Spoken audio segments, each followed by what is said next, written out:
nung bait gas nung trong na yan yai kin mo junong pakabon jai iko ngukli ang teng bat haru chong kal erping at pabehir shalom apor mersi kisul jingwa bana juli habana ya enti kush nong bait kash nong jong na kalay ban klen ngam la day mapiken pagdup yanga nadupa nga dangken na kash nong lapon lakayanga kash nong imay pa day hang piken jingin jong na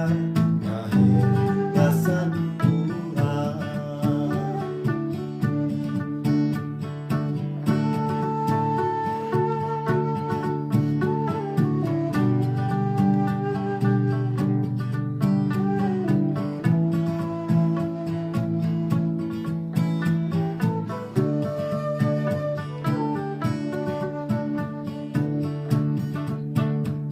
harut kash nong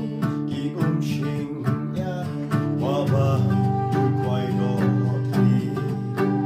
ki shat ba no halor ma usiang ki wa maju ya ji